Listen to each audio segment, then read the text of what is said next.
Guys আসসালামু আলাইকুম। আজকে তোমাদের সাথে এমন একটা ব্লগ নিয়ে এসেছি, সেটা হচ্ছে যে আমি এর আগে কখনো এত ভালো ক্যামেরাম্যান পাই নাই যে আমাকে পুরোটা ভিডিও করতে পারবে। সো আমার ক্যামেরাম্যানকে দেখানো যাবে না, প্রবলেম হবে না হয় আমি তোমাদেরকে দেখাইতাম। আমি তোমাদেরকে দূর থেকে দেখাই যে জুম দিস না, জুম কাট। এটা হচ্ছে তোমাদের সমৃদ্ধি আপু, মানে হচ্ছে একদম বাংলা ছবির নায়িকাদের মতো আমি মোটা হয়ে গেছি। এই জন্য আর কি বেসিক্যালি আমি পুরাটা ভিডিও করি না, আমি জাস্ট এতটুকু তোমরা দেখে আমি আমাকে শো করতে চাই। তা এখন অনেক মানুষ আছে ভাবে যে সাই এই পাশে তুমি করি, এ পাশে হ্যাঁ এ পাশে। গাইস দেখছেন আমার ক্যামেরাম্যান কত ভালো, আমি যেমনে ধরে রাখছি হ্যাঁ আমি এখন দূরে যাই, আপনারা এখান থেকে দেখেন। সো মা জুম দিস না, জুম কাট। তো গাইস নোয়াখালীতে মেলা জড়ি হয়েছে, যার কারণে রাস্তাঘাট একদম হিসল হয়েছে।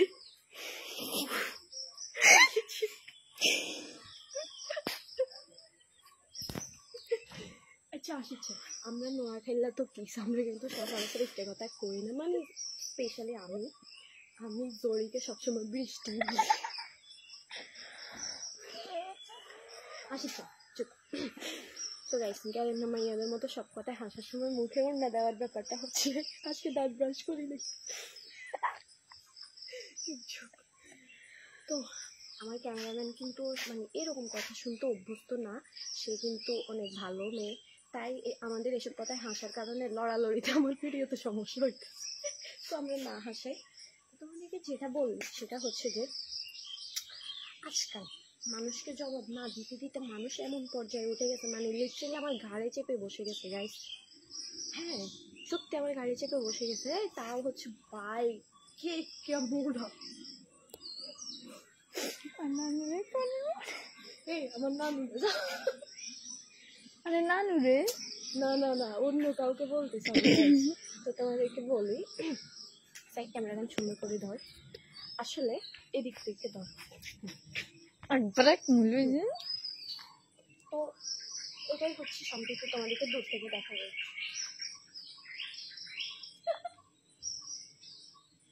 সম্প্রীতি কিন্তু ক্যামেরাতে একটু খাটো লাগে, বাট সাইম আপু কি খাটো বাস্তবে না? হ্যাঁ আমি ঠিক আছে, আমার লম্বা ঠিক আছে, আমি একটা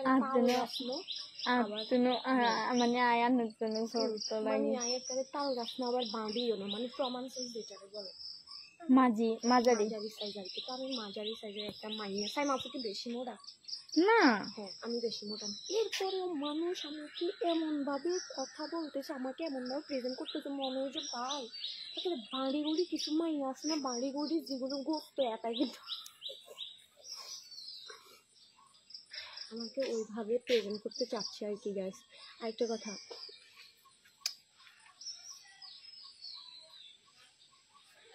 এখানে এসেও শান্তি নেই ভিডিও বানাইতে, আসে দেখি যে এখন কত মানুষ। তো গাইস আসলে আমাদের টমি চিলেছে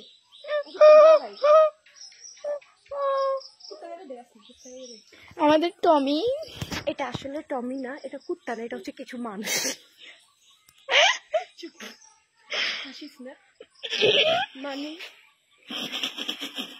বাস্তব লাইফে আমি যেরকম কুত্তা ডরাই গাইস, এটাকে কুকুর বলে, সরি কুকুর, আমি যেরকম কুকুর ভয় পাই আমি কিন্তু অনলাইন জগতে এরকম কিছু মানুষকে ভয় পাই। কেন জানেন? তারা এইভাবে টান দেয়, একদম পার্সোনাল অ্যাটাক করতে আসে গাইস। একদম পার্সোনাল অ্যাটাক করার পর যখন আমরা তাদেরকে টুক করে অ্যাটাক করে দিই তখন আর সেটা নিতে পারে না। সাইমা শতানি করিস ক্যামেরাম্যান আমার কোথায় আমাকে সুন্দর লাগতেছে কিনা ওইটা দেখবে, সেটা না করে সে গাছের সব পাতা ছিঁড়ে ফেলতেছে গাইস। দেখেন গাছের সব পাতা ছিঁড়ে ফেলতেছে, তার একটা অনুষ্ঠান করতেছে। আচ্ছা আমার এটা হচ্ছে আমার ক্যামেরাম্যান। দেখেন আপনাদেরকে যে আমি এর আগে বলছি আমরা নোয়াখালীর মেয়েরা এখনো শতগুণে ভালো আছে।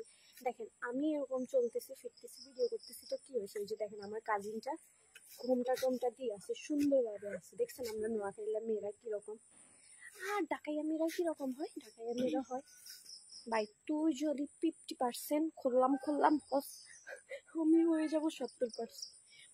কম্পিটিশন চালা, হ্যাঁ ছেঁচড়ামি। দৈন্তানো মধুনস্বটা একার মরিষ্কার মি, হ্যাঁ, এগুলাতে তারা কম্পিটিশন চালায় কার থাকি কে বেশি করতে পারেন। সাইমা তুই আসল ক্যামেরা দে তোরে লইতাম না ভিডিওতে খারাপ, সেই জুম খুলি। তো গাইস আসলে আজকের ভিডিওটাতে আমি কি বলছি বা কি মেসেজ দিতে চাচ্ছি তোমরা কেউই বুঝতে পারবে না, আমি নিজেও বুঝতেছি না, কনফিউশনের মধ্যে আছি আর কি। তো যাই হোক, তোমাদেরকে এটা বলার জন্য মানে আজকের ভিডিওটাতে আমাকে বেশি সুন্দর লাগতেছে, তো তাই একটু হালকা করে শো করতেছি নিজেকে।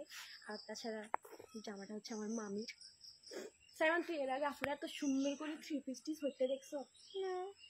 এক্স্যাক্টলি, আমি কিন্তু এভাবে থাকি না, মানে হচ্ছে এই যে এত সুন্দর, আমি কিন্তু সাধারণত এত সুন্দরভাবে চলাফেরা করি না, একদম জামা কাপড় পরে তোরও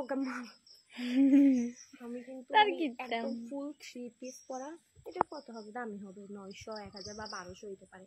তো এত দামি জামা পরে গাইস আমি এর আগে কখনো ভিডিওর সামনে আসি নাই, আমি কিন্তু র্যান্ডমলি চলাফেরা করি। আমি জাস্ট বাইরে যাওয়ার সময় একটু নিজেকে গুছাই নিই, না হয় আমি বাকি সময় আমি একদম নোংরাভাবে থাকি, মানে হচ্ছে ভাই কোনো রকম কোনো গেল লগে জামা উগা হরি কোনো গেল আমি কিছু হরি, মানে কথা যেগুন মানুষের গড়েও হরে না, আমি ওইরকম জামা কাপড় পরে থাকতে পছন্দ করি আর কি।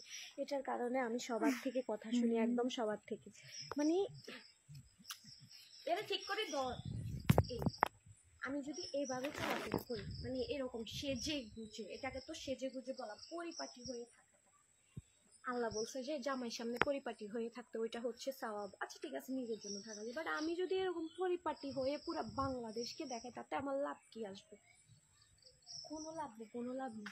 আমি এখন পাগল ছাগলের মতো চলবো যাতে মানুষ আমার পরিপাটি হওয়ার পর আমাকে সুন্দর না দেখতে পারে। আমি আমার জামাইয়ের সামনে সুন্দর করে চলবো, একদম সুন্দর সুন্দর জামা পরবো, আমি তোমাদেরকে প্রমিস করতেছি।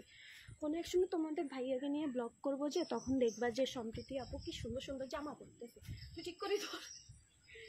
খারাপ খারাপ করতে গেছে গো ফুল এসে যে কিছু মানুষ যাচ্ছে আমার লগে দিয়ে। গাইস এটা বাতাসে পড়ে গেছে। আচ্ছা গাইস আমরা ভিডিওটা এখানে শেষ